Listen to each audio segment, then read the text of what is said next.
Hola a todos, muchísimas gracias por conectarse a nuestra transmisión en vivo de este evento muy importante que está coordinando la Facultad de Ciencias Sociales y también el Departamento de Economía. Les damos la bienvenida, agradecemos su asistencia virtual y también agradecer a todos nuestros ponentes que el día de hoy van a tener un espacio de conversación y también aquellos que nos están viendo también van a tener la oportunidad de hacer preguntas, consultas, así que por favor colóquenlas como mensaje en la transmisión en vivo que nosotros vamos a trasladarlas aquí a la mesa. Para dar la apertura a este importante evento, voy a darle el pase al profesor Carlos Eduardo Aramburu, decano de nuestra facultad. Gracias, Yulisa. Buenas tardes con todos y con todas. Es un gusto estar nuevamente con ustedes. La facultad tiene esta iniciativa de organizar conferencias por semestre que nos parecen importantes y no hay duda que el tema de pobreza, condiciones de vida en estas épocas de incertidumbres es un tema fundamental. Quiero agradecer al INEI, especialmente a Nancy Hidalgo, directora nacional de Censos y Encuestas, amiga de muchos años, que incansablemente es una gran productora de información, de estadística, que nos permite un poco trabajar un diagnóstico del país y entender por qué sigue persistiendo una brecha tan grande entre lo que sabemos y lo que hacemos. Quiero también agradecer a nuestros comentaristas, son profesoras y profesoras de cada especialidad, Silvana Vargas de Sociología, Norma Correa de Antropología, Efraín González de Economía y José Manuel Magallanes de Ciencia Política. Con el apoyo de Yanina León, nuestra jefa de Departamento de Economía, hemos armado este grupo con la idea de tener una mirada múltiple, casi diríamos multidimensional, para estar a la moda y la jerga actual de lo que son los temas de pobreza y condiciones de vida, ¿verdad? Sin más, darles la gran bienvenida, le agradecer muchísimo la vinculación con el INEI, la vinculación con Nancy. Les puedo adelantar que como facultad tenemos ya una reunión prevista con el jefe del INEI, con el señor Dante Caragovilca, dentro de pocos días para poder establecer una cooperación mucho más estrecha, no solamente en cuanto a acceso de datos, sino presentación de resultados, permitir discutir un país que merece ser de la esperanza que todos aspiramos, ¿verdad? Y que sin embargo tiene todavía mucho que mirar, mucho de qué preocuparse, no son épocas fáciles. La estadística es un primer punto de partida, la evidencia para poder entender qué hace falta y qué tenemos que hacer. Sin más, declaro inaugurada la charla. Muchas gracias a Yulisa y a la Unidad de Comunicaciones Sociales. Y una vez más, mil gracias al INEI y a Nancy Hidalgo, que con su recargadísima labor ha tenido la gentileza de acompañarnos por unos minutos el día de hoy. Gracias, Yulisa, y bienvenidos. Gracias, gracias. Muchísimas gracias, profesor Carlos Eduardo. Y antes de darle el pase a la doctora Nancy Hidalgo, ella es directora nacional de Censos y Encuestas de INEI. Quiero comentarles a quienes nos están viendo vía la transmisión en vivo, la doctora Nancy va a hacer su ponencia y después nuestros comentaristas van a también tener un espacio para hacer una réplica, ¿sí?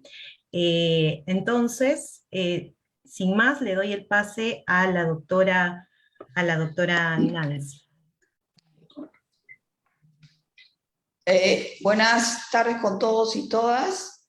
Para el INEI es un gusto nuevamente estar en la universidad y explicar un poco lo que venimos haciendo, los trabajos que estamos haciendo sobre la medición de la pobreza en el Perú y sobre todo a ustedes combinarlos a utilizar la fuente de información del INEI, cuya producción es bastante costosa para el país, pero también es utilizada muy poco, no en todas sus dimensiones, pero bueno, el INEI no tendría, con el personal que tiene ahora, la capacidad de producir y analizar tanta información, no tiene la capacidad. Entonces los combinamos a toda la Universidad Católica, que sabemos que son estudiantes, profesores muy preocupados por la realidad peruana, a utilizar estas fuentes de información. Les voy a presentar cómo medimos la pobreza en el Perú ahora, los trabajos que venimos haciendo sobre la principal fuente de información, que es la encuesta nacional de hogares, algunos datos sobre la calidad de la encuesta. Evidentemente toda información estadística es permisible de mejora siempre, pero como INEI siempre preocupados en la evaluación de la calidad. Algunos datos sobre la pobreza del año 2021 y las nuevas, digamos, las nuevas metodologías que están surgiendo en este país y en el resto para mejorar la información estadística, que son las integraciones de diferentes recursos, ya sean censos, registros administrativos y encuestas. Entonces les voy a comentar esto para que les sea posible ver la forma de utilización. Sigue, Lucy, por favor. Como nosotros ya desde la década del 90, principios del año 2000, sabíamos que la pobreza era un fenómeno multidimensional. Y si uno mira todos los informes que el INE ha producido, así ha sido trabajado como un fenómeno multidimensional, ¿no? Se mide la pobreza de distintas formas, en términos monetarios, a través de indicadores como los FGT, la incidencia de pobreza, brecha, etcétera, Gini. También últimamente, a raíz de la pandemia, creo que fue el año 20, tuvimos indicadores de vulnerabilidad a partir de un trabajo que comenzó en la Universidad Católica, ¿no? Con 2 investigadores que trabajan en la universidad, ¿no? En términos también monetarios, que nos permite avanzar sobre esta medición. Desde el año 93 medimos la pobreza en términos de necesidades básicas insatisfechas, también desde el año 2005 y desde antes, el déficit calórico como un indicador de hambre, las necesidades de salud a través de la encuesta ENDES y la medición de indicadores de salud como desnutrición crónica, aguda, anemia, etcétera. Necesidades de educación también a través de la fuente NAO, indicadores de seguridad ciudadana, con otra encuesta que está ejecutando en forma continua el INE, la gobernabilidad y la democracia, la pobreza subjetiva, cómo me miro yo en términos, o sea, cómo se miden los hogares en términos de su comparación con otros hogares, y sobre derechos humanos. También tenemos algunos módulos en la encuesta de hogares que tratan de medir eso. No es perfecto, pero algo tenemos en el Perú, y que en términos de otros países o otros continentes, realmente este módulo es bien avanzado, está muy avanzado. Sigue Lucía. La pobreza monetaria se mide en el Perú con un enfoque objetivo y monetario. Utiliza insumos para medir este indicador. Primero, nuestro primer dilema fue allá por los 90, elegir cuál era el indicador de bienestar más adecuado, el gasto o el ingreso. Entonces, algunos países optaron, o la mayoría de países de Latinoamérica, optó por medir la pobreza monetaria por el ingreso, y el Perú lo optó por el gasto. ¿Por qué? ¿Cuáles eran las ventajas del gasto con respecto al ingreso? Es que el gasto da una mejor medida sobre el nivel de vida alcanzado, es más fácil de medir en términos de los hogares.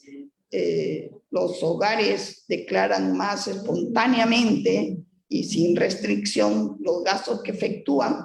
El problema es un poco la recordación nada más. Mide mejor el consumo efectivo y es el indicador más próximo a ingreso permanente también. Después, el otro problema, el otro insumo para medir la pobreza en términos objetivos y monetarios era estimar una línea que podía ser en términos relativos o absolutos. El INE, el Perú, decidió utilizar lo que todos los países hacían en términos absolutos. No irse por la mediana de ingresos o de gastos, sino por irse por una medición que pudiera permitirnos medir la pobreza monetaria a través del tiempo y entre regiones y establecer un costo mínimo que un individuo necesita para tener una vida sana y saludable. Seguidamente les presento un gráfico que siempre está presente en todas las mediciones o todas las presentaciones que realiza el INEI, cómo hemos, digamos, dividido la pobreza monetaria. La pobreza monetaria se divide, establecida la línea, que para el año 2001 fue 378 el costo de la canasta, dividió la población peruana en aquellos no pobres y aquellos que eran pobres. Los que ganaban menos de 378 soles son considerados pobres. Y los que ganaban menos de 201 sol, que es el costo de la canasta básica de alimentos per cápita mensual, ¿no? De alimentos, los que ganan menos que eso eran pobres, son pobres, no eran, son pobres. ¿Ya? Entonces, eso es cómo dividimos la población peruana en términos de no pobres, pobres no extremos y pobres extremos. Sigue Lucía. El año 2020,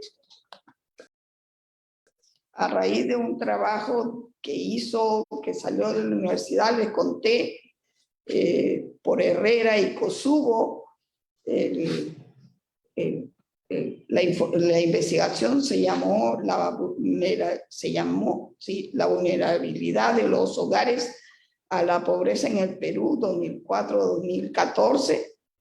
Fue publicado en 2016 por la Universidad Católica. Introdujo este índice de vulnerabilidad que tenía como objetivo poder, digamos, visualizar, poder determinar aquella población vulnerable que tiene la probabilidad de caer en pobreza ante un futuro shock, ¿no? Un ciclo negativo, subida de precios, por choques adversos demográficos de funciones en el hogar o por algún cambio en el medio ambiente, un cambio definitivo, ¿no? Un terremoto, etcétera, ¿no? Entonces se definía la población que tiene la probabilidad de caer en pobreza monetaria en el futuro, bajo ciclos negativos de la economía, choques colectivos o choques individuales. Entonces, pudimos dividir la pobreza, los pobres no pobres, en aquellos que están cerca de la línea, y lo llamamos no pobres vulnerables, y aquellos que tienen menos probabilidad de caer en pobreza, no pobres, no vulnerables. Entonces la población no pobre se subdividió en no pobres vulnerables y no pobres no vulnerables. Entonces eso se hizo y el INEI en la actualidad, a partir del año pasado, 2020, publica de esa forma la pobreza, no en 2 o en 3 pobres y no pobres, sino ya podemos determinar quiénes están más cerca de la línea de pobreza y ante cualquier shock inmediatamente caer en pobreza. Sigue Lucía. Luego se mide la pobreza, ya les dije, desde el año 93 por necesidades básicas insatisfechas, ¿no? Son 5 necesidades básicas insatisfechas: las viviendas inadecuadas, viviendas con hacinamiento, viviendas sin servicios higiénicos, hogares con niños que no van a la escuela u hogares con alta dependencia económica. Entonces, estas necesidades básicas insatisfechas y su forma de medición datan del 93. A partir de los censos, justo del 93, se creó una medición, una alternativa, una medición de la pobreza desde el punto de vista estructural en los hogares, ¿no? Y evidencia que ya desde el 2011 al 2021, inclusive esta forma de medir ha venido cayendo, exceptuando el 2020, pero es menos sensible a shock como el que tuvimos el año pasado por el COVID. Sigue Lucía. En lo que estamos trabajando actualmente, ¿no?, es en cómo por la pobreza multidimensional, ¿no? ¿Por qué la tenemos que medir? Y eso ya es un acuerdo, es un compromiso nacional expresado a través del Acuerdo Nacional Visión del Perú al 2050, aprobado en 2019, en consenso público, que hace referencia de forma explícita al objetivo de lograr un país en que la pobreza multidimensional ha disminuido considerablemente. Y el compromiso internacional es el de las ODS, el objetivo 1, que indica que el objetivo 1 dice erradicación de la pobreza en todas sus formas, ¿no? Ese es por qué tenemos que medir la pobreza y la necesidad de ir buscando espacios para medir esta pobreza. Reto es un análisis exhaustivo de la medición, de la metodología en la construcción de la pobreza multidimensional y su adecuación al contexto del país. Después, determinar el conjunto de actores representativos para poder consensuar esta medida multidimensional y promover la deliberación pública, ¿no? Tenemos que en una primera etapa seleccionar dimensiones y en una segunda etapa seleccionar los indicadores. Indicar que todas las medidas de pobreza del país a través de decretos,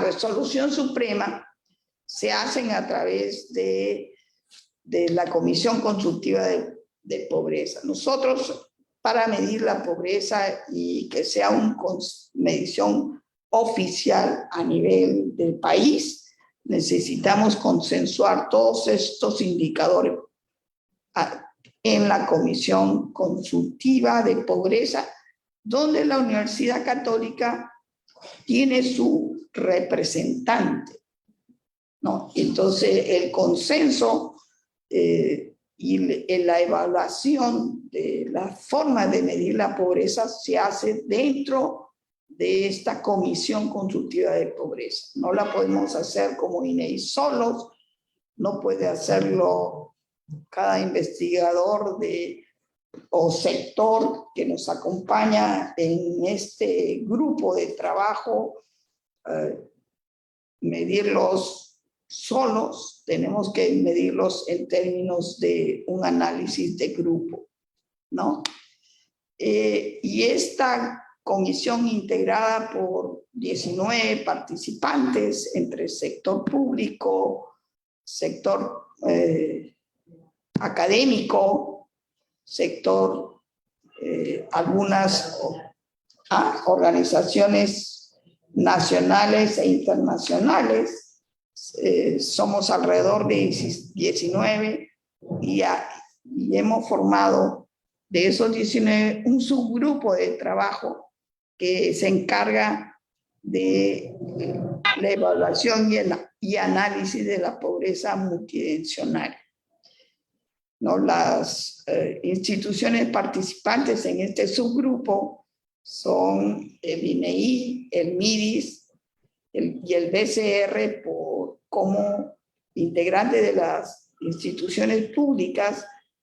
Comunidad académica son ustedes, la Universidad Católica, del sector privado y organizaciones es GRADE, bueno, y la Mesa de Concertación, y instituciones internacionales, el IRD de Francia, ¿no? El año pasado, que fue la última discusión que tuvimos sobre pobreza multidimensional, ¿no? Se definió la pertinencia y uso y relevancia de la medición de la pobreza multidimensional en la política pública.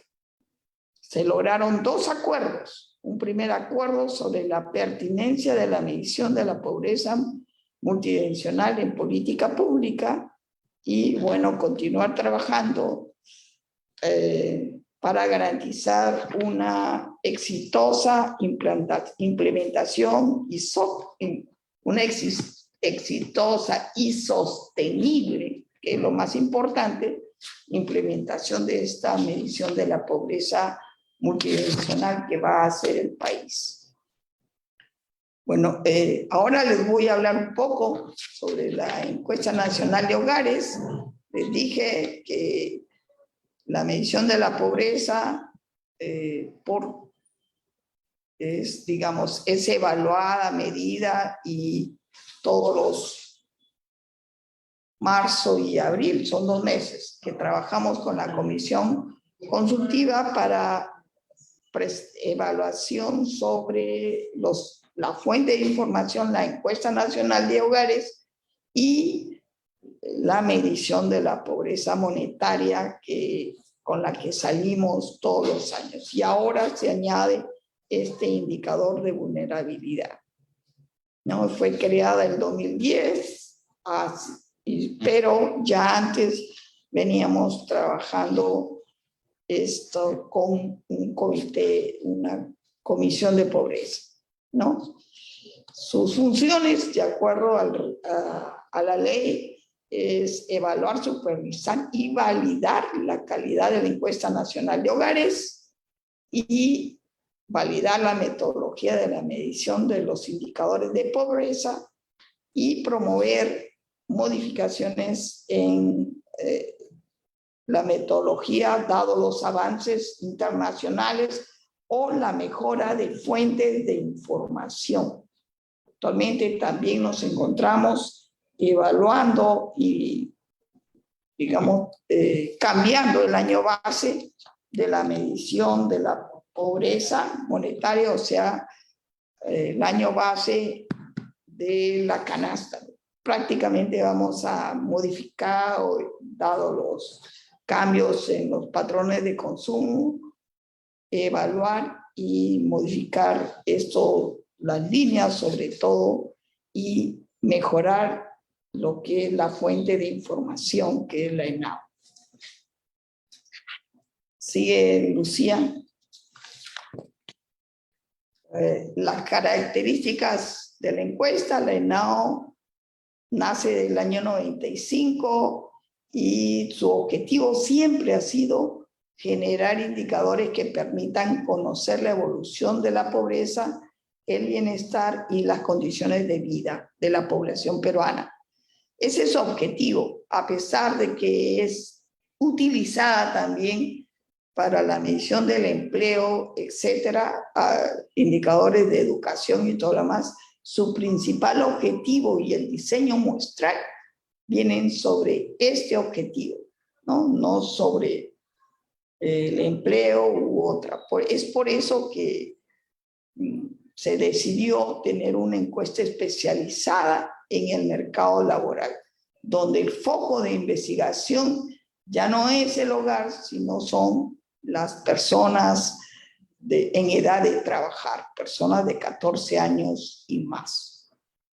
Tratamos de localizar a estas personas de 14 años y más a través de las viviendas y sus hogares, pero el foco es otro. En cambio, en la ENAO, el foco de medición es el hogar íntegramente, no solamente todos los miembros del hogar y el conjunto de ellos.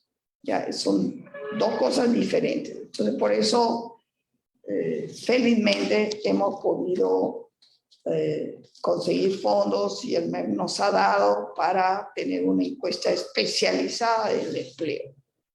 Les cuento esto para que tomen muy en cuenta cuando se obtengan indicadores de empleo, indicadores de condiciones de vida o indicadores de salud, etcétera, ¿no? El foco de la investigación, ¿a dónde va?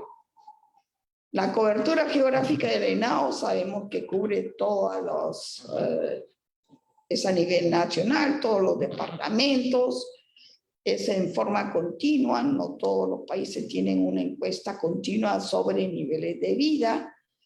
El número de preguntas es mucho, son 5 cuestionarios, 405 preguntas, se hace realmente un monitoreo permanente de lo que es el trabajo en campo y se utilizan ya en el INEI desde hace muchos años sistemas informáticos para recolectar la información. Sigue Lucía. Les presento algunos indicadores de campo, como son el promedio de visitas que se realiza para completar una encuesta.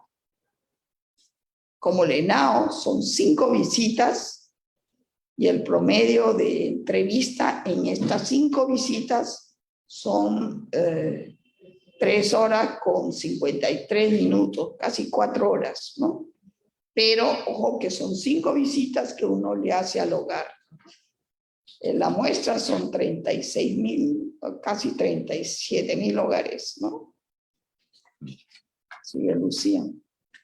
Temas que se investigan en el ENAO, características de la vivienda y el hogar, características demográficas de los residentes, un módulo de gastos que dura aproximadamente 1 hora, que es el foco de las preguntas de esta encuesta, algo sobre programas sociales, participación ciudadana, variables de educación, de salud, de empleo e ingreso, de ingreso del productor agropecuario, ingreso del trabajador independiente y los módulos sobre gobernabilidad, democracia y percepción del hogar. También contarles que el año pasado, al igual que el 2020, dada la pandemia, el INEI tuvo que hacer cambios rápidos en la forma de entrevistar a los hogares y el cuestionario, ¿no? Entonces, el año pasado, 2021, tuvimos problemas los meses de enero y febrero, pero después ya como se aperturó toda la economía y las restricciones sobre movilidad fueron, digamos, sacadas. Entonces, a partir de marzo a diciembre, tuvimos otro tipo de entrevistas. Entonces, entre el 20 y el 21, tanto las modalidades de entrevista como el tamaño del cuestionario, el cuestionario cambiaron un poco. Entonces, bueno, era eso o no tener estadísticas.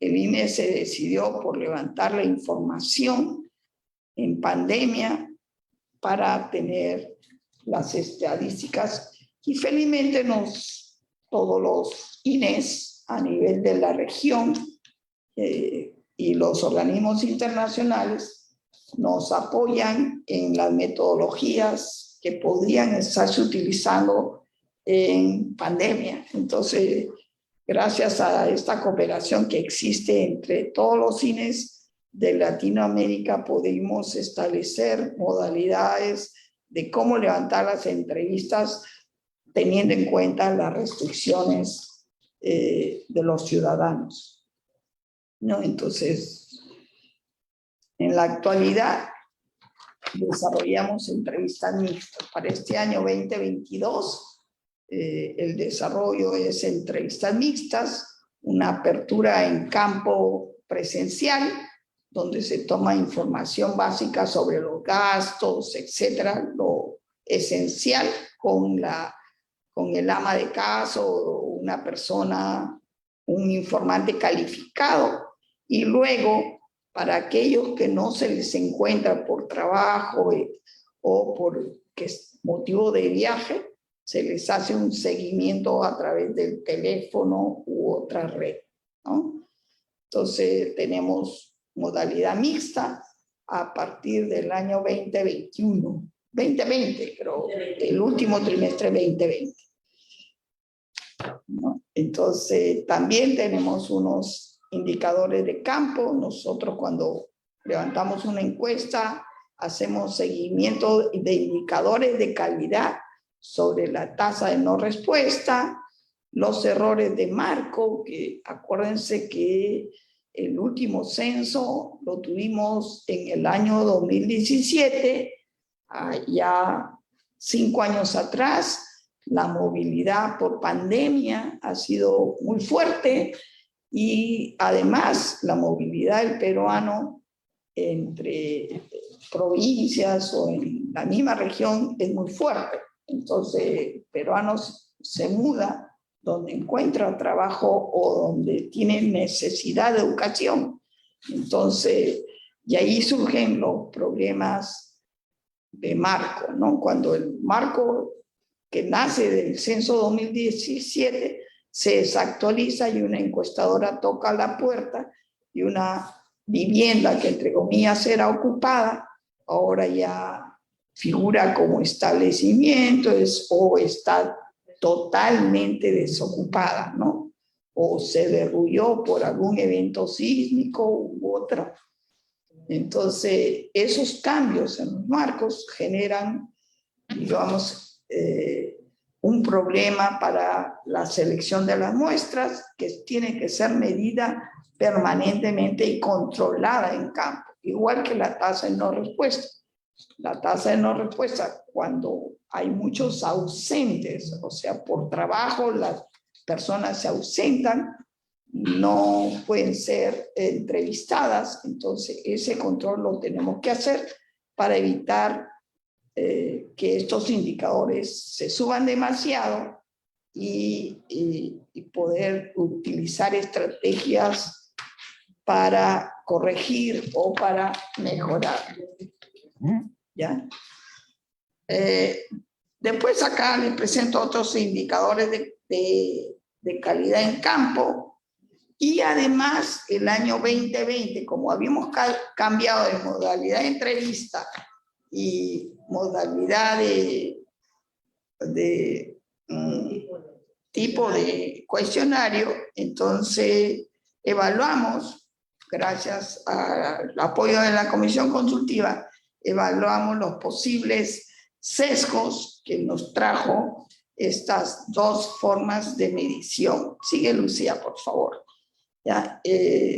Comparamos con otras investigaciones y se pudo evaluar los sesgos que, si bien para el tamaño del cuestionario sí hubo sesgos en algunos indicadores, acá les presento el cuadro, que para algunos indicadores de medición sí habían diferencias significativas, pero en términos de la modalidad de entrevista, hubieron menos sesgos en términos de vivienda y un poco más en términos de población. Pero con todo ello pudimos trabajar la información. Entonces, esto también está en la página web para que los investigadores puedan conocer todo ello antes de agarrar una, digamos, una encuesta 2020-2021 y vean con qué fuente de información van a trabajar. Luego también se evaluó, porque hubo cambios en la supervisión, cómo impactaban estos cambios en la calidad de la encuesta, ¿no? Se utilizaron modelos para evaluar estos cambios y poder decir a futuros a investigadores que utilizan ENAO qué cambios podrían haber. Sí, Lucía. Lo que sigue es algunos indicadores de pobreza, y el primer cuadro creo que es elemental, ¿no? Cómo se ha dividido la población peruana entre pobre extremo, pobre no extremo, vulnerable no pobre y no vulnerable, ¿no? Entonces, se le presenta una serie sobre estos 4 formas de desagregar la población peruana.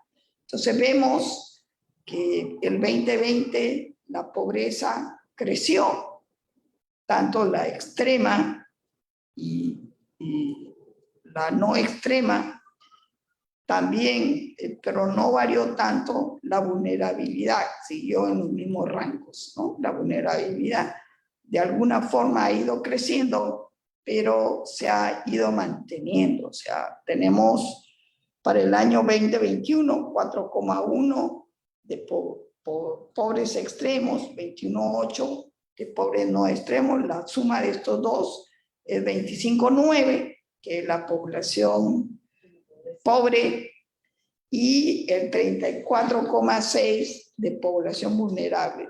Si uno suma los 3 entre extremos, pobres y vulnerables, se da cuenta de que más del 50% de la población, 59 casi, está en condiciones de entrar en pobreza rápidamente ante un shock o ya es pobre. Entonces, esto es bastante significativo para lo que son políticas públicas. ¿Sigue, Lucía? Acá es el mismo cuadro en términos de pobreza monetaria, 25,9, lo que les decía, y en términos de población, hay 8.500.000 pobres en el país. 8.500.000. El siguiente cuadro es pobreza por nivel de departamentos, y vemos que los departamentos más pobres superan la media. Entonces vemos que de verdad, si uno quiere hacer política pública, tiene que poder diferenciar entre estos niveles de pobreza, ¿no? Departamentos como Ayacucho, Cajamarca, Huancavelica, Huánuco, Loreto, Pasco y Puno, su pobreza va entre 36,7 y 49, superior al promedio. Y Lucía. Después, en las 3 siguientes láminas, se presenta un perfil de la población pobre, vulnerable y no pobre, vulnerable. Entonces, en todos los indicadores que hemos venido evaluando, hay grandes diferencias entre la población pobre, la población vulnerable y la no pobre, no vulnerable, ¿no? Entonces, los accesos, las brechas entre estas tres subpoblaciones son increíblemente grandes. Entonces, el trabajo es arduo para nuestros ministerios. Sigue, Lucía, por favor. Las últimas, yo sé que me he excedido, por eso es que estoy acelerando. Entonces, como último tema, es en lo que venimos trabajando y que es válido para ustedes, es cómo integramos los registros administrativos, en este caso al ENAO, para mejorar los indicadores de pobreza o indicadores de ingresos o indicadores, etcétera, cualquier indicador. Entonces tiene esa finalidad, tener mayor calidad de la información que damos, obtener mejores datos coherentes, mejorar la eficiencia de los recursos disponibles y contribuir a un mayor conocimiento de la información. Como ejemplo, finalmente, les cuento que hemos podido, gracias al MIDIS, hemos podido integrar la información del ENAO con todos los bonos que se han dado, ¿no? Bonos familiar, universal, bono rural, bono yo me quedé en casa, Yanapay, bono 600. ¿Cuál es el objetivo? Miren, cuando uno va como encuestador a un hogar y le pregunta si ha recibido el bono, ellos mismos ocultan esta información. ¿Por qué? Por la sensibilidad que tiene este recibimiento, porque piensan que ya no lo van a recibir más. Entonces, cuando comparamos solo la propia encuesta, si la familia, acuérdense que las encuestas se hacen por declaración de un informante calificado. Entonces, los informantes calificados ocultan si recibió el bono, y cuando uno lo confronta con la realidad de los bonos que fueron pagados a través del banco, uno ve grandes diferencias o no tan grandes, dependiendo del bono, etc. Entonces, lo que hicimos fue comparar estos dos fuentes de información y completar la ENAO en base a la mejor fuente, que era en este caso la declaración o los registros administrativos que tienen MIDIS sobre quiénes son los que cobraron el bono. Entonces, con ello pudimos, y está publicado en el ENAO que hemos presentado en el 2021, recuperar los ingresos que se dieron a través de estos bonos, y los seguiremos mejorando en el tiempo con otros programas sociales. Bueno, eso es lo que les tenía que contar. Espero no haberme excedido mucho, no tanto sobre tratar de orientarlos sobre qué fuente de información están usando. Todas las fuentes de información son perfectibles a través de esta técnica de integración de registros administrativos, y también le dan un alcance mayor para las investigaciones que ustedes tengan en cartera. Gracias.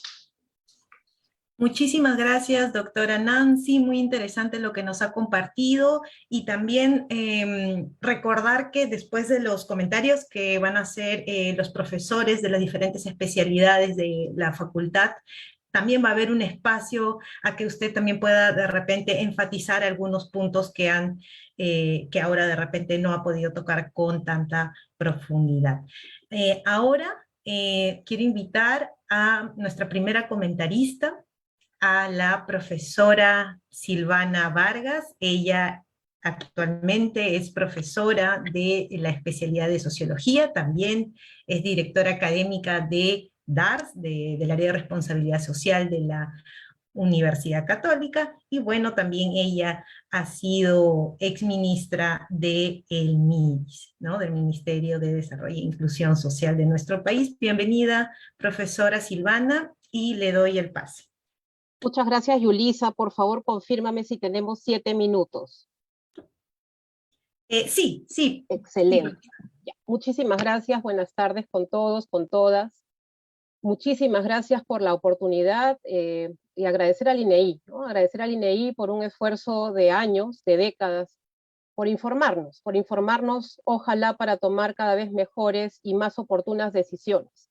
Quiero además empezar haciendo un brevísimo reconocimiento al trabajo de Nancy Hidalgo, también de años, y de Carlos Eduardo Aramburú, quien ha tenido la idea de reunirnos hoy en este espacio por tener una trayectoria de vida dedicada a esos temas, ¿no? Creo que los reconocimientos son importantes en espacios como este y por supuesto a todas las personas que dedican su tiempo, sus preocupaciones a trabajar, a investigar, a incidir a partir de estos temas.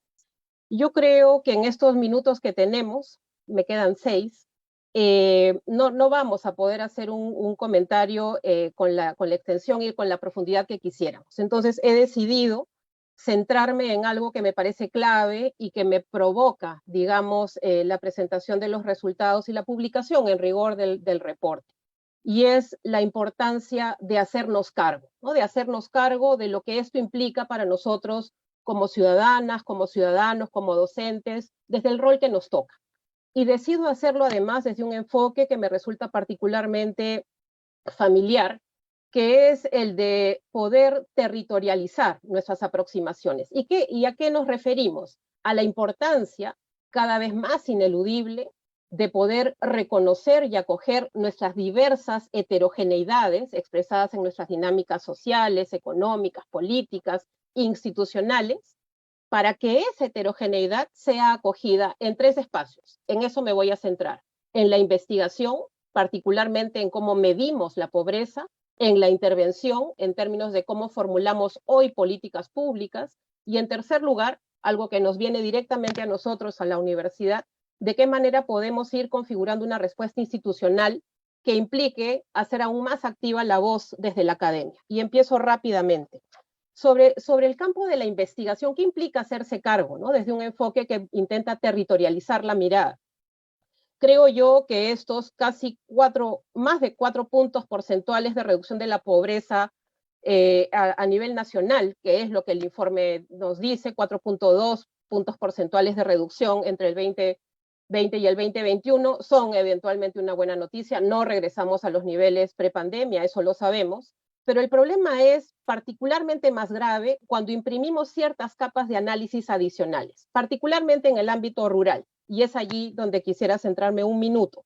Un reciente ejercicio del Instituto de Desarrollo Humano de América Latina intenta, a través de una suerte de versión simplificada del índice de pobreza multidimensional, toman un conjunto de dimensiones, 6 dimensiones, 12 indicadores, se aproxima a los datos y lo que identifica es que tenemos un total de 49% de la población en pobreza multidimensional en el ámbito rural. Eso de alguna manera dialoga con el 39.7% que arroja esta investigación, este reporte del INEI que nos ha presentado Nancy. Pero lo que es más importante es que hace una suerte de cruce entre la población en el ámbito rural que se encuentra en pobreza multidimensional y aquella que se encuentra en pobreza monetaria. Cuando se hace ese cruce, tenemos que casi 1 de cada 10 personas, poco más de un 86%, experimenta pobreza en alguna de esas 2 maneras de aproximarse. Y claro, la reflexión que inmediatamente se deriva de ese ejercicio gravísimo, casi 1 persona de cada 10 en el ámbito rural experimentando pobreza, es que de qué manera nos hacemos cargo desde la métrica que tenemos hoy en términos oficiales. Entonces, se ha avanzado, podríamos hablar de eso también, en la ruta hacia la pobreza multidimensional, pero yo creo que lo que toca hoy es imprimirle prisa, ¿no? Ya sabemos que es importante, ya sabemos por otras experiencias internacionales qué es lo que hay que hacer. El MIDIS con el INEI han trazado una ruta para avanzar en esa línea. Hay que invocar y exhortar, si quieren ustedes, a que esa ruta corra más deprisa. En ese sentido, hay que entender que la pobreza monetaria y la pobreza multidimensional no compiten, se complementan y nos viene bien como país avanzar en esa dirección. Rápidamente, nos hacemos cargo también a través de la intervención en términos de las políticas públicas. ¿Cómo acogemos estas cifras en la manera como el Estado responde a estas cifras, a esta configuración de la pobreza monetaria y multidimensional.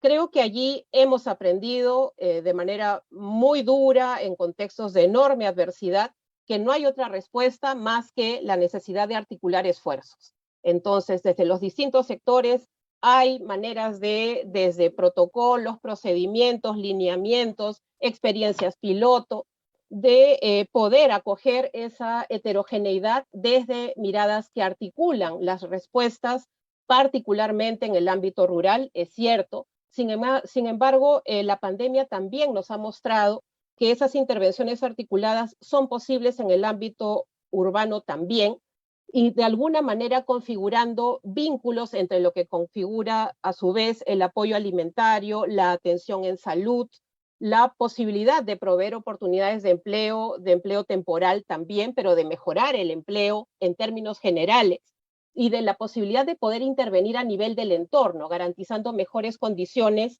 en vivienda, en accesibilidad y en un conjunto, en saneamiento, por supuesto, también. Y ya tenemos como país identificadas todas las intervenciones que se alinean a estas necesidades. Voluntad política y gobernanza para poder tener realmente un sistema de protección social es lo que requerimos urgentemente en este momento. Y cierro en estos últimos segundos que me quedan, el rol de la universidad y la respuesta desde la academia. Nuestro rol, colegas, amigos que estamos hoy aquí, va mucho más allá del poder reflexionar en estos pequeños espacios sobre lo que implican estas cifras. Implica también hacernos cargo desde nuestras mallas curriculares, desde el tipo de investigación que realizamos, desde los procesos e intervenciones de responsabilidad social que activamos. ¿Cómo vamos haciendo y conjugando estos hallazgos, estas preguntas en estos distintos campos? La universidad católica en particular, necesita recuperar su voz respecto a estos temas. Tenemos que asegurarnos que hoy nos vinculamos desde lo que tenemos en común para dar una respuesta como país a esta situación. Creo que allí, ya Carlos Eduardo lo mencionaba al inicio, un vínculo formal desde la facultad, desde la universidad, desde los departamentos académicos con el INEI son un primer paso, tesis, investigaciones, cursos, más espacios deliberativos como este, pero sobre todo activar la capacidad de propuesta.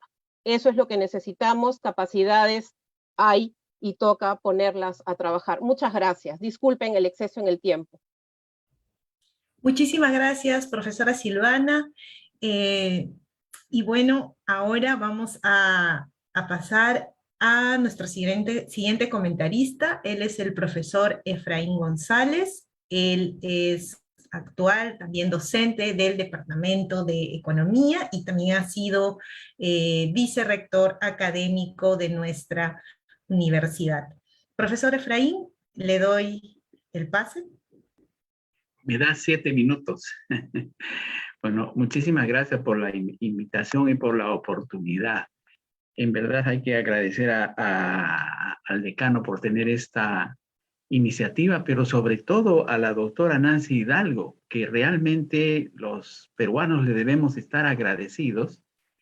Y claro, que representa al Instituto Nacional de Estadística e Informática, por hacer un trabajo muy profesional. Yo me leí la presentación y realmente estoy impresionado de cómo se maneja el tema del error estadístico en base a toda la metodología que tienen para recolectar datos. En consecuencia, uno puede estar seguro de que estos datos son los que están mucho más cerca de la realidad y entonces que son útiles no solo para la investigación. Yo creo que la investigación está bien. Concuerdo con Silvana con que debemos aprovechar más de estos temas. Al final voy a hacer unas preguntas sobre investigación, pero quisiera, en primer lugar, hacer una reflexión sobre lo que significa este paso de la antigua metodología de la pobreza monetaria o necesidades básicas insatisfechas a lo que es la pobreza multidimensional. En realidad es un cambio paradigmático, sobre todo en la concepción del desarrollo. Estamos pasando un poco la concepción que tenía el Banco Mundial en los años 70, 80, 90, a la concepción que tiene el PNUD, el desarrollo humano, que también el Banco Mundial se ha incorporado en este tema de la pobreza multidimensional, iluminada por la teoría del desarrollo humano de Sen, Nussbaum y otros. Y entonces pasamos de esta visión teórica a la política. Y pasamos entonces del rol preponderante del Estado, por ejemplo, para trabajar necesidades básicas insatisfechas, vivienda, salud, infraestructura, que son políticas que tienen que ver más desde el Estado, a una visión en la cual la sociedad, la economía, el sector privado y el Estado deben tener un norte, o sea, tener un plan de desarrollo, diría, no sé si vale la pena decir consensuado, pero un plan de desarrollo a largo plazo, porque acometer los 10 temas y la cantidad de detalles que tiene, digamos, los indicadores de pobreza multidimensional, significa tener un plan de desarrollo de largo plazo que incorpore los objetivos del milenio, pero sobre todo incluir una serie de actores para que el proceso de desarrollo alcance y digamos,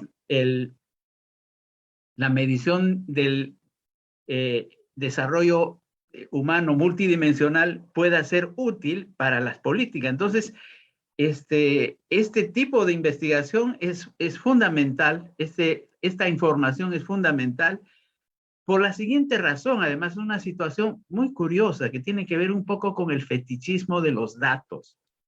Yo recuerdo que cuando hicimos con el PNUD los primeros informes de desarrollo humano y se calculó el índice de desarrollo humano, primero departamental, luego provincial y luego distrital, ese índice y sus indicadores fueron utilizados por los gobiernos provinciales y distritales para promover proyectos de investigación en los cuales se mejorara la alimentación, la salud, la vivienda, la educación sobre todo, y el empleo e ingresos.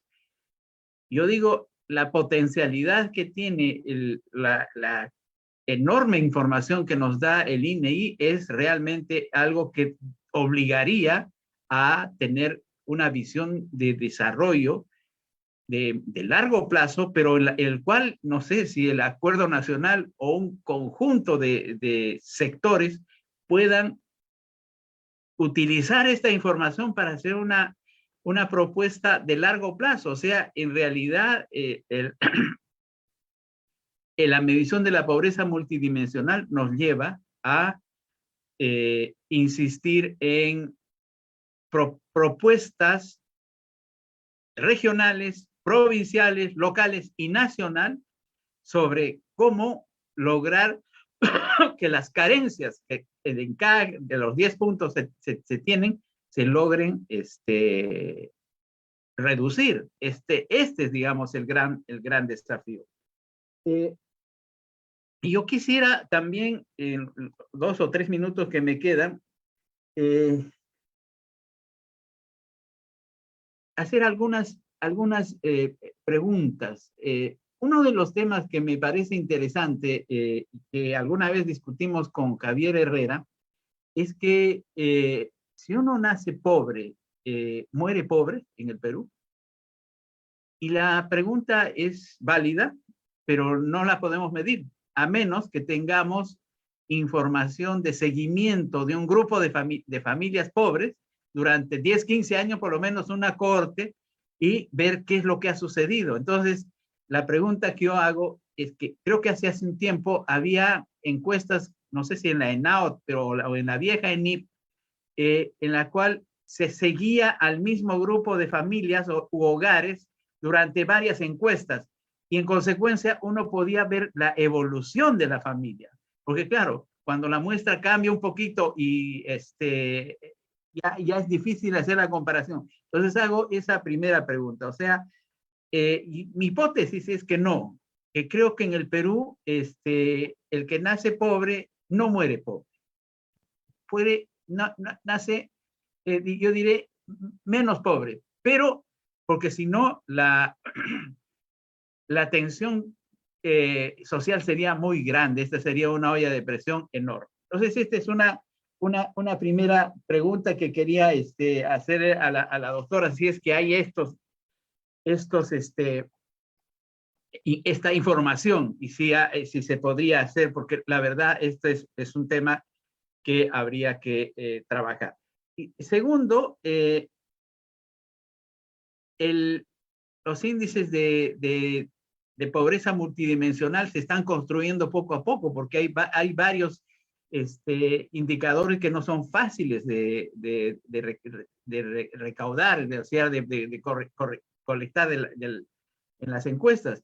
Entonces, la pregunta que yo hago, ¿en cuánto piensan que podrían mejorar el índice de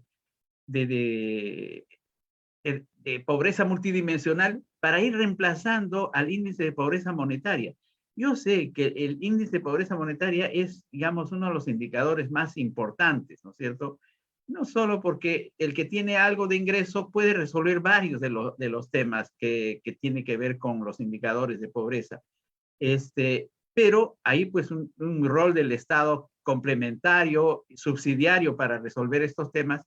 Pero entonces yo la pregunta que me hago es que si este índice va a ir mejorando con el tiempo. Y en tercer lugar, quisiera preguntar si la información del 2021 va a permitir hacer también lo que se hizo el 2018, que fue la estimación de la pobreza monetaria distrital. Creo que es importante, distrital y provincial, ¿no es cierto?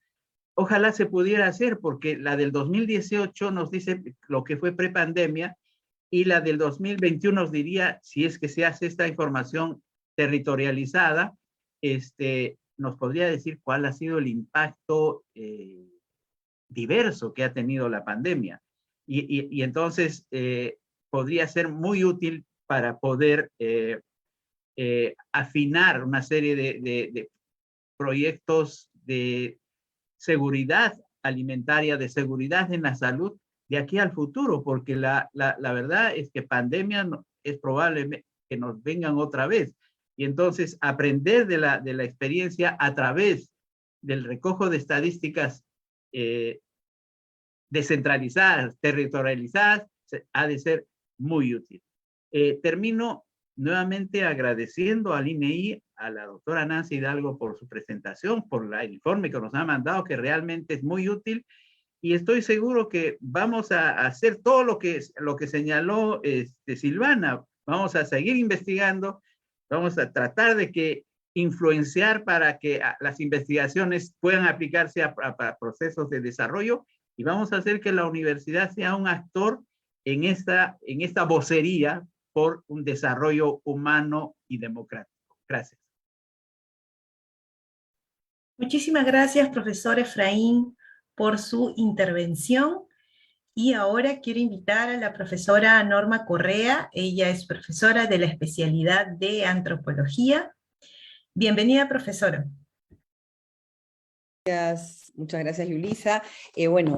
Agradecer este evento, es realmente un honor compartir este espacio con los colegas y con Nancy Hidalgo, que es una institución de la estadística de nuestro país, y yo creo también, al igual que los colegas, quiero destacar, ¿no?, lo que significa la labor del INEI para no solamente la comunidad académica, sino para la calidad de las políticas públicas. En un país donde decimos recurrentemente que nuestra institucionalidad se ha debilitado, hemos visto que en estos años la institucionalidad del INEI se ha fortalecido. Esa es una buena noticia que amerita compartir y destacar, y prueba está no solamente los datos, sino la labor de comunicación e incidencia que realiza el INEI a través de sus diferentes unidades.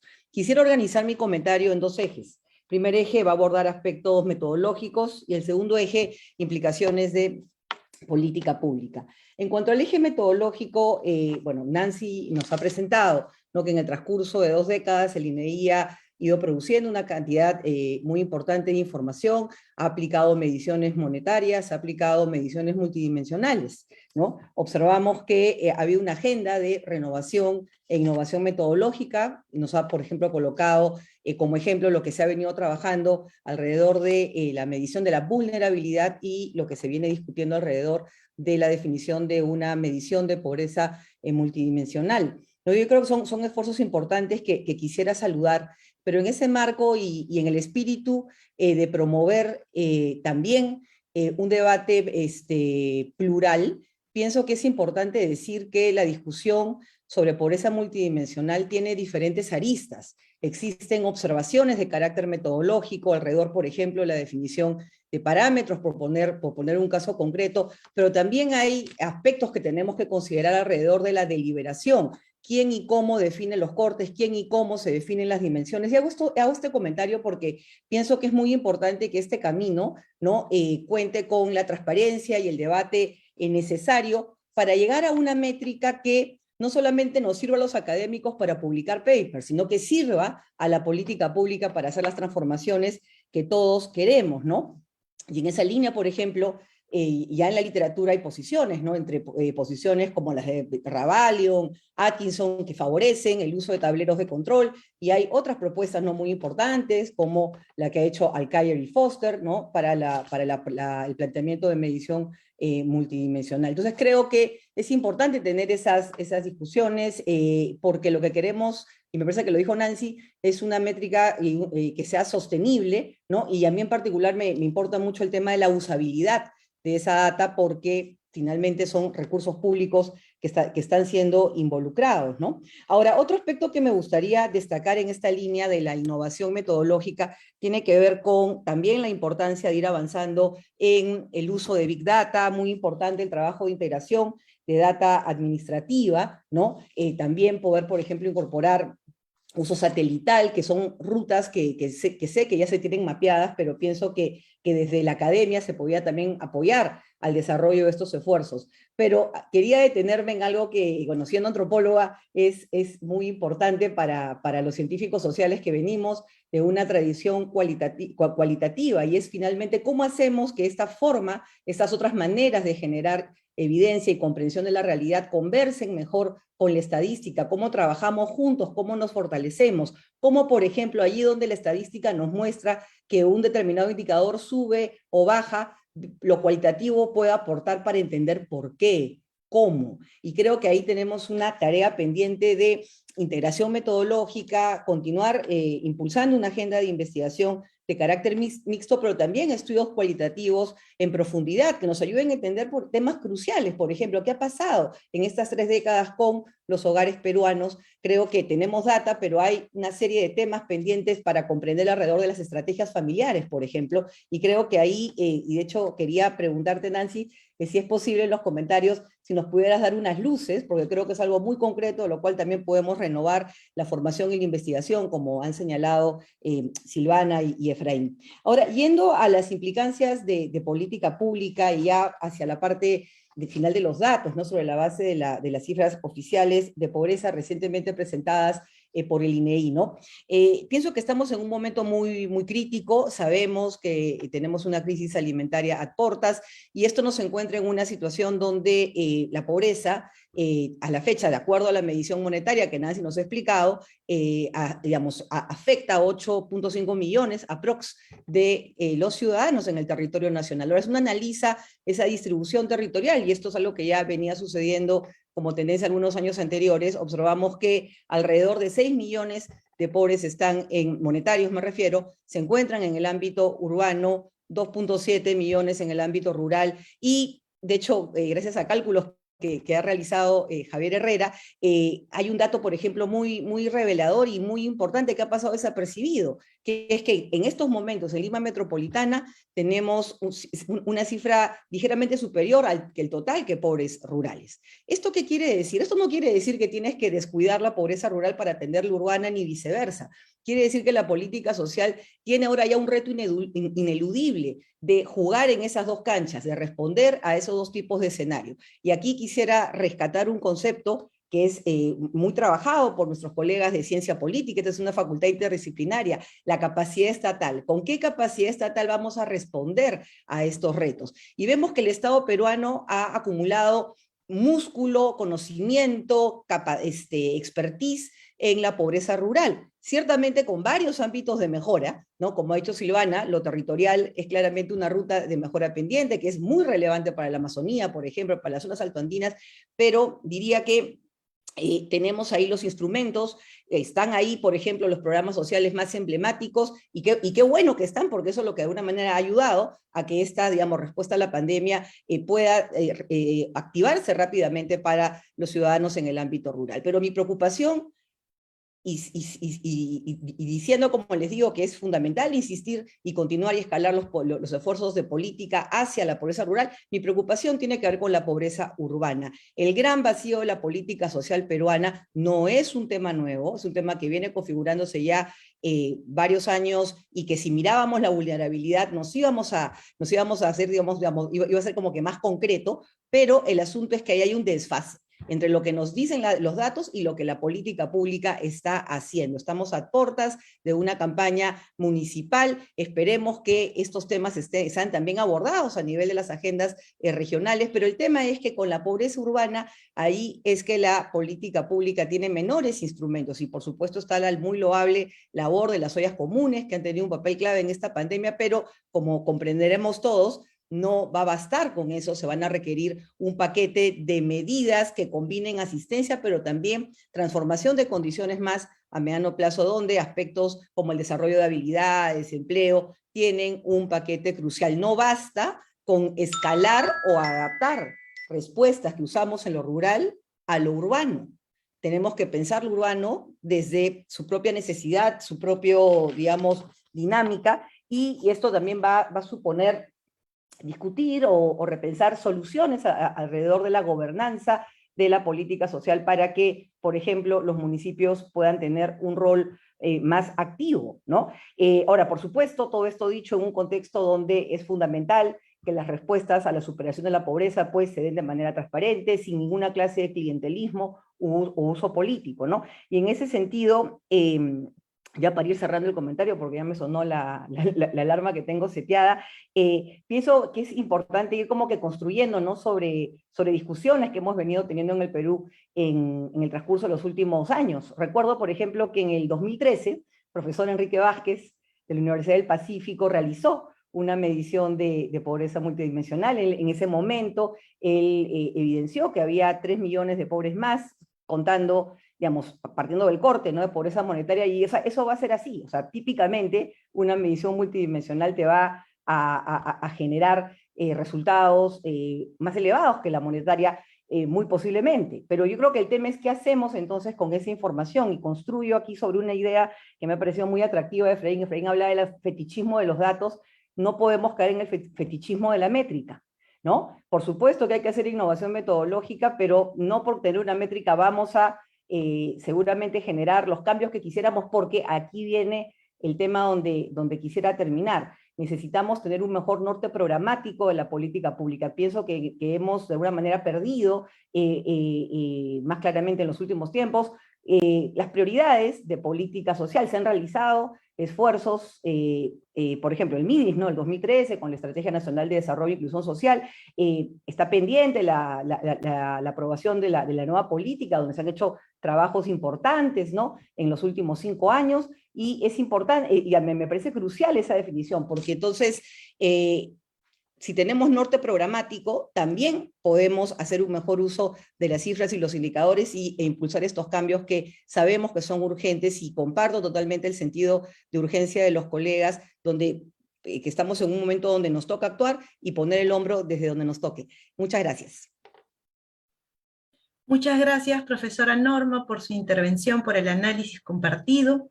Y bueno, para cerrar la ronda de comentarios de nuestros docentes, doy el pase al profesor José Manuel Magallanes. Él es profesor del sector, de especialidad de Ciencia Política y Gobierno, y también es director de Pulso. Bienvenido, profesor José Manuel, y le doy el pase. Sí, bueno, buenas tardes a todos. La ventaja de ser el último, o la desventaja es que básicamente los colegas han dicho cosas, han compartido cosas de las cuales coincido y que ya no deja menos temas para completar, para comentar. Los saludos, los agradecimientos, tanto a la facultad como al DNI son los que corresponden, ¿no? Esto es válido. Entonces voy directamente a la preocupación, ¿no? Entonces, ya en base a lo que hemos dicho, creo que la preocupación es qué va a venir, ¿no? En el sentido de que el INEI, al menos en la ley, rige el Sistema Nacional de Estadística, ¿no? Nosotros en ciencia política y por información matemática, para nosotros el tema de la medición, ¿no? Para un poco también entender el tema, lo vemos de esta manera, ¿no? O sea, hay sistemas que son simples, que son los que diseñamos, el hombre diseña de manera mecánica, y sistemas que son complejos, ¿no? Y dentro de los sistemas complejos están los que se les dice los de complejidad organizada y los de complejidad desorganizada, ¿no? El problema es que estamos, los interesados en este tema del día de hoy, estamos tratando de medir un sistema de complejidad organizada, donde hay adaptación, ¿no? Por eso que si revisamos la literatura, como ya ustedes lo han comentado, tenemos una serie de problemas, inconvenientes, debates respecto a cómo medir la pobreza, entre otras cosas, ¿no? No solamente porque la pobreza es multidimensional, sino que básicamente todo es multidimensional. Entonces podríamos terminar diciendo que no hay muchas cosas interesantes, ¿no? Y como muchos investigadores han notado, por ejemplo, para cada vez que uno agarra una gran cantidad de indicadores simpáticos que la teoría indica, al final solamente 2 o 3 son los que se llevan toda la carga, ¿no? De la medición, ¿no? Entonces, la preocupación va de esta manera, ¿no? Porque si existen los datos o maneras de acceder a los datos, siempre vamos a ir en el debate cuál es la mejor manera de medirlo y cómo utilizarlo y al final qué hacer con ellos. Entonces, ¿qué es lo que debe venir? Un poco recordando, ¿no? Es la pregunta, ¿no? que tenemos, ¿no? Y básicamente porque el COVID nos sacudió bastante. Sabemos el día de hoy, pues siempre hemos sabido que el Estado, sea a nivel local, provincial, regional, ¿no? Todas las entidades públicas, ¿no? Recogen datos todos los días del ciudadano, ¿no? El ciudadano interactúa de muchas maneras con múltiples sistemas, ¿no? ¿Está todo esto siendo registrado por el sistema de estadística del país? ¿No? ¿Está siendo utilizado? ¿No? La exigencia que queremos de las encuestas que hace el INEI podría mejorarse, que son mucho más caras, ¿no? Si llegamos a otras unidades en el momento del muestreo. Pero la preocupación es, ¿realmente se tiene un sistema de estadística en el país? O sea, en el papel sí, ¿no? Hay oficinas de estadística, etcétera. Pero dentro del mismo ministerio, tú sabes, la oficina de estadística maneja una información y las direcciones de línea manejan otra información y la conciliación no llega a ser la misma, entonces al final no sabemos qué es lo que le reportamos o al INEI o al país en general, ¿no? Entonces, ¿qué medidas, ¿no? se están planteando? ¿Cómo se está fortaleciendo? Yo entiendo que hay una mejor presencia del INEI en este tema, como INEI, pero mi preocupación y la duda, ¿no? es qué tanto podremos construir realmente un repositorio como más o menos lo trataba de insinuar Norma, ¿no? O lo intuía Norma en ese sentido. ¿Cuándo sucederá? Estamos hablando el año 2022, 2021, 2020 de la integración con los sistemas administrativos. No se pudo haber hecho hace 10 años atrás o 15 años atrás. La tecnología ya existía, ¿no? Quizás no hace 30 años, pero hace 15 se pudo haber hecho, ¿no? ¿Por qué no tuvimos el año pasado o hace 2 años, cuando comenzó la pandemia, los datos que necesitábamos para tomar decisiones? O los datos que necesitamos el día de hoy, o necesitamos hace 6 meses o hace 1 año para abrir escuelas, ¿no? O para entregar los bonos, o diferentes cosas de ese estilo, ¿no? Esa es la preocupación que me queda de escuchar el tema. Me parece, evidentemente, queda claro que hay una metodología en lo que en lo que tiene el INEI para hacer estas mediciones, pero la preocupación queda ahí, ¿no? Supongo que no hay una respuesta de repente necesariamente clara o planificada, pero sí quería manifestarlo en ese sentido. Eso sería todo mi parte. Muchas gracias. Muchas gracias, profesor José Manuel, también por su intervención. Ya vamos llegando casi a la última parte del evento. Sí, esta parte va a ser para que la doctora Nancy Hidalgo pueda... La profesora. Una respuesta a los comentarios hechos por los profesores, ¿sí? Y también, doctora, quiero aprovechar en mencionarle dos preguntas que nos han llegado, ¿no? Del público que nos está viendo, que está conectado también al Zoom. Entonces, voy a aprovechar en mencionárselas para que pueda responder en estos 5 minutos que usted tiene de réplica. Sí. Él es Luis García. He encontrado muy grandes diferencias entre la estadística de ENAJO de asegurados en el SIS y las cifras oficiales del SIS. ¿Están trabajando en la revisión de estas cifras? Esta es la primera consulta. Y la segunda es la siguiente. Si para fines de análisis con la ENAJO del 2020, en particular con el módulo del productor agrario, recomienda algunas precauciones a tener en cuenta cuando se estimen los ingresos. Entonces, doctora, le damos un espacio de 5 minutos y también tengo una pregunta para los ponentes, pero cuando usted termine yo con ellos. Gracias. Ok. Con respecto a las preguntas del profesor Efraín González, indicarle que la ENAJO recoge información panel, más o menos el 30% de la muestra de la encuesta nacional de hogares es panel. Un panel de viviendas, pero cuando lo trabajamos se convierte en un panel de personas y panel también de hogares, bajo una definición específica de hogar para el panel. Entonces nosotros, pero el panel no es de 15 años como lo quisiera el profesor Efraín, sino se limita a 5 años debido al desgaste que tiene la muestra cuando es panel. Entonces nosotros tenemos que cuidar el componente panel y el componente no panel que sufra demasiados sesgos, ¿no? En cuanto a la no respuesta por cansancio de los informantes.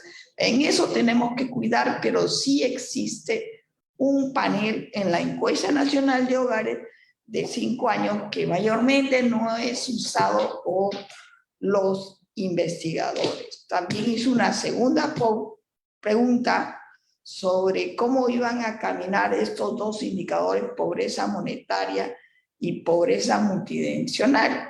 Comentarle que los países que producen o que tienen estos dos indicadores la publican juntas, ¿no? Por un lado la pobreza monetaria, dan cuenta de ella, o la pobreza multidimensional, que también dan cuenta de ella, ya sea que se construya un indicador o ya sea que se construya un tablero, como dijo la profesora Norma, ¿no? En cuanto a cuán factible es tener más frecuentemente el indicador de pobreza monetaria a nivel de provincia y distrito, de ámbitos geográficos que no sean los regionales, sino más pequeños. El último lo tuvimos en 2018. Bueno, la comisión también nos apoyó en este ejercicio, porque ellos dan cuenta de todos los que son los indicadores de pobreza, pero se requieren 2 elementos. Una fuente de información general que estamos trabajando a través de los registros o con el próximo censo. El Estado peruano, el gobierno del Perú nos ha pedido que estimemos un presupuesto, un calendario y un plan de trabajo para efectuar el próximo censo, el 2025, ¿no? Entonces, se requiere una fuente de información básica de carácter nacional, tipo censos, y las encuestas especializadas, más registros administrativos actuales. Entonces, con estas tres fuentes de información, se construye lo que son los mapas, o se puede bajar lo que se llama indicadores de áreas menores, la estrategia metodológica estadística de bajar la información de áreas grandes, de regiones, a áreas menores. Entonces, esta técnica estadística requiere de estos dos tipos de fuentes o tres tipos de fuentes de información. Por ahora contamos con la Encuesta Nacional de Hogares, que se ejecuta todos los años en forma continua, pero nos falta la actualización de la fuente grande, aunque sea mayor, tipo censo, tipo un registro administrativo más fuerte. Eso es lo que le podría comentar al profesor Efraín González. En cuanto a lo que nos dijo Nor, la necesidad evidentemente de un cambio de variable para contribuir a la investigación, tales cuales el uso satelital de indicadores, sí, nosotros lo hemos mapeado, que es necesario.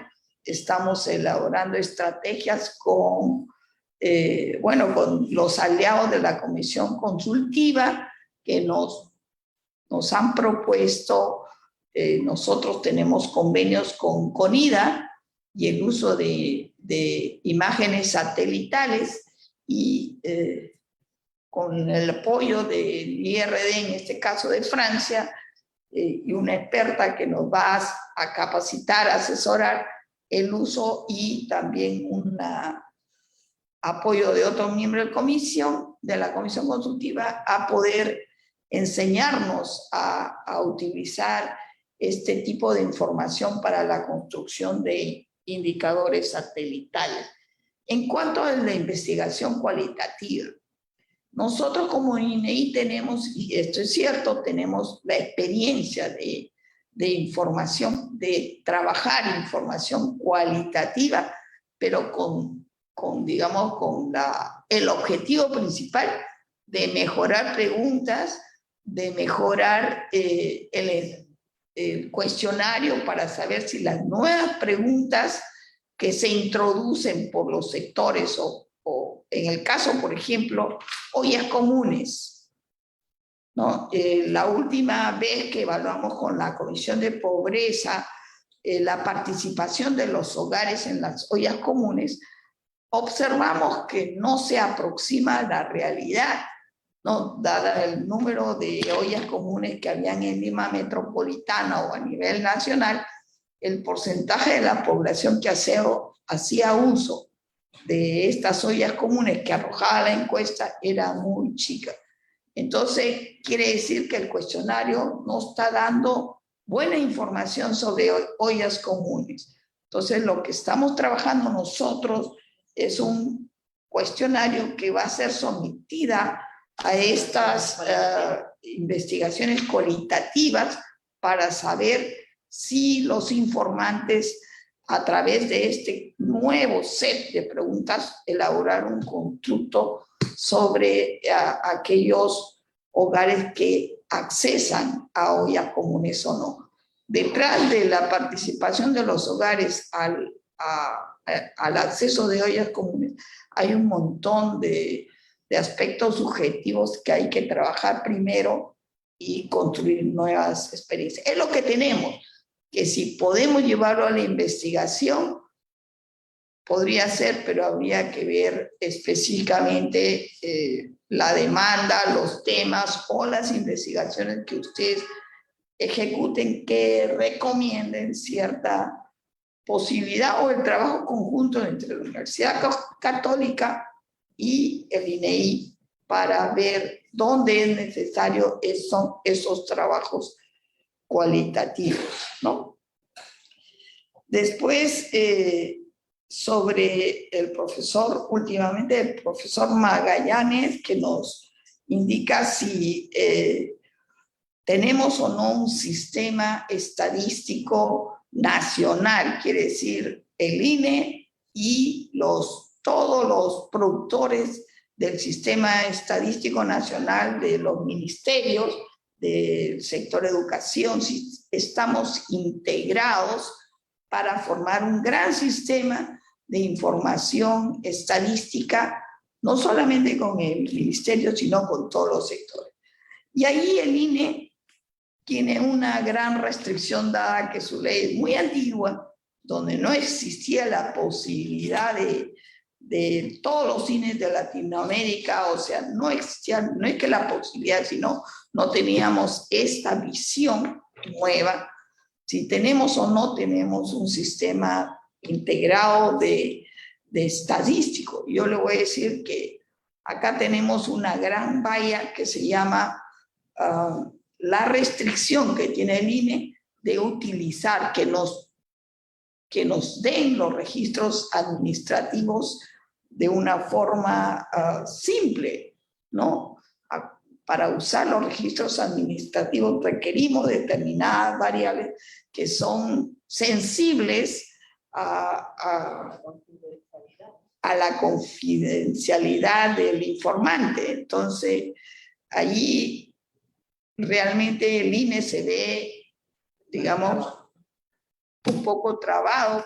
Les cuento, para obtener la planilla electrónica hemos tenido que elaborar sendos informes al Ministerio de Justicia, al Ministerio de Trabajo y a diferentes organismos, indicando la relevancia que tenía usar el registro administrativo para tener un mismo indicador, ¿no? Y eso se añade con la pregunta de si existen entre ENAO y el CIS diferencias. Sí, probablemente, ¿no? Tenemos que investigar cuáles son los sesgos de uno u otro, pero para poder investigar los sesgos y corregir ambos, porque el objetivo es corregir el registro administrativo y corregir la encuesta, no solamente es sacar el dato y listo, es corregir ambos para que sean trabajados en términos estadísticos en forma uniforme. Y acuérdense también, ese es otro problema, que son objetivos distintos. El objetivo del INEI al trabajar los registros administrativos es estadístico, donde la producción de datos, de acuerdo a Naciones Unidas y los principios que tiene de estadística, para hacer una estadística oficial, no puede dar datos a nivel de unidad estadística, sino datos agregados. Por lo tanto, hay una robustez estadística que se puede medir, pero, digamos, la conjunción de ambos no puede tal vez ser usada para fines de acceso o focalización o determinación de quién o no reciben los beneficios de los programas sociales. En términos estadísticos lo requerimos para mejorar todas las fuentes posibles también, ¿ya? Entonces sí es probable que, así como trabajamos con el Ministerio de Trabajo para, a través de la planilla electrónica y la encuesta nacional de hogares, llegar a digamos, a un solo dato sobre informalidad, porque en la actualidad usted mire el reporte del boletín del Ministerio de Trabajo sobre cuántas personas son informales, y los boletines que publica el INEI son diferentes. Entonces, ¿cómo estandarizar estos? Sí es necesario trabajarlos, igual que probablemente sobre las diferencias entre lo que da el registro administrativo del CIS y lo que da la ENAO. En este caso del CIS sí existen muchas duplicaciones, eso sí, porque hemos evaluado anteriores datas, muchas duplicaciones, y no existe un manejo digamos, de calidad sobre este registro. Es lo que más o menos he podido recabar de sus preguntas. Y bueno, me tienen acá en el INE siempre para cualquier otra necesidad particular. Muchísimas gracias, doctora Nancy, por responder las preguntas de nuestros comentaristas y también algunas de las que nos llegaron a través de las redes. El tiempo ha sido corto para tratar el tema y bueno, hay el compromiso de parte también de la facultad de abrir siempre estos espacios de conversación. Quiero invitar a la profesora Yanina León, ella es jefa del Departamento de Economía, para que nos pueda dar unas palabras ya casi al cierre del evento. Gracias, profesora. Gracias. Bueno, muchas gracias, Nancy, y contigo a todo el INEI, y gracias por combinarnos a usar la información seriamente, además, analíticamente, porque en estas épocas en que se hacen tantas afirmaciones desde distintas fuentes y con distintos colores, tener una solidez, un respaldo cuantitativo es crucial para que esas sean afirmaciones serias, sobre todo por lo que tú señalabas, ¿no? La importancia para postular políticas públicas en general, y yo diría no solo políticas sociales, sino políticas económicas también. Creo que en ese sentido nos ayuda mucho, por ejemplo, la precisión de la unidad de análisis del ENAO versus otras encuestas. Yo no discutiría mucho la metodología, creo que nos ayuda muchísimo tener diversos métodos con una transparencia en la explicación metodológica, que creo que ustedes la hacen bastante bien, y nosotros tratamos de usar los que trabajamos con los datos del INEI. Creo que yo preferiría disponer de varios métodos. Como dice el profesor Magallanes, siempre habrá problemas de significancia en uno u otro, y se concentran en pocas variables los pesos explicativos, de manera que por favor yo pediría que se mantenga siempre este indicador de pobreza monetaria, que se complemente con otros niveles de análisis, ¿no? Los resultados que presentas en la tabla, lamento mucho que no haya mucho tiempo, pero son excelentes para saber no solo que muchos de estos cambios son por pandemia, sino que vienen previamente desde antes, ¿no? Y que si bien había una disminución gradual de la pobreza, esta pandemia nos ha tirado unos 8 o 10 años atrás, y también nos ayuda a entender cómo la pobreza y el empleo están estrechamente relacionados, y cómo estos problemas de empleo, o de desempleo, o de subempleo, no son solo problemas que tengan una explicación, ¿no? No es casualidad que la pobreza, la informalidad, el empleo, los bajos ingresos, los bajos índices de acceso a servicios financieros, o el bajo acceso a la tenencia de Internet estén tan correlacionados nada más en la tabla que nos has mostrado. Entonces yo creo que esto motiva muchísimo la investigación. Una vez más, muchas gracias. Los datos administrativos son un reto para ustedes, pero también para nosotros en manejarnos bien. Gracias por hacer disponible la planilla electrónica, que es crucial para mejorar el nivel de la discusión en este tema de la informalidad laboral y en otros más. Muchas gracias, Carlos Eduardo, por la organización de este evento, porque eleva mucho la discusión en nuestra facultad y en nuestros departamentos. Gracias. Muchísimas gracias, profesora Yanina, por sus palabras. Y bueno, ya ahora sí, este es el cierre del evento. Muchas gracias a todas las personas que se han conectado a la transmisión de nuestras redes. Muchas gracias, doctora Nancy Hidalgo. Muchas gracias a los comentaristas, a la profesora Silvana Vargas, al profesor Efraín González, a la profesora Norma Correa y al profesor Magallanes, ¿no? Por ser parte de esta mesa, del análisis. Y bueno, le doy el pase, profesor Carlos Eduardo. Gracias, Yulisa. Como siempre, lo bonito es aprender, y yo he aprendido mucho del día de hoy, ¿verdad? Escuchando a Nancy y a los comentaristas, tenemos mucho que aprender. Cierro con 3 ideas muy puntuales. Primero, el tema de confianza, ¿verdad? Yo sí le tengo confianza en la estadística, a pesar de un contexto político normado por la desconfianza, y parte de nuestra obligación es defender la validez de encuestas y censos cuando están bien hechas, como es el caso del INEGI. Hay mucha gente que dice que las encuestas y censos no sirven para nada cuando no les conviene, y parte de nuestra labor académica es educar en este tema, que me parece fundamental. La segunda idea es la innovación, algo que decía Norma, ¿verdad? Creo también, Nancy, que podemos empezar a trabajar grupos vulnerables desde el punto de vista más socioantropológico. Niños menores de 5 años, jóvenes urbanos desempleados, población indígena y población adulto mayor. Entonces tenemos que empezar a mirar también desde el punto de vista cualitativo, como decía ella, cuáles son las vulnerabilidades. Y termino con casi diría yo, una invocación fundamental que debe ser la base de la relación entre la facultad y el INEI. Y es el tema justamente de la incidencia, la voz que decía Silvana. Tenemos la obligación de elegir mejor, hemos elegido pésimo. Me parece que es fundamental que tengamos la evidencia regionalizada ante una coyuntura concreta que en unos meses más, las elecciones regionales. Entonces, mi propuesta es que trabajemos todos como grupo humano, como grupo concernido con estas cosas, para poder elevar el nivel de debate regional, hacer control de calidad y votar más con la cabeza con el hígado. Con esos comentarios, una vez, mil gracias a todos por su participación. Ha sido una cosa muy interesante, muy valiosa, muy para pensar que esa es la idea de una academia. Y muchas gracias por todo. Buenas tardes y un mejor futuro para todos. Gracias. Ya, prende. Gracias. Adiós. Gracias a la universidad. Gracias. Gracias, Nancy. Muchas gracias. No, gracias.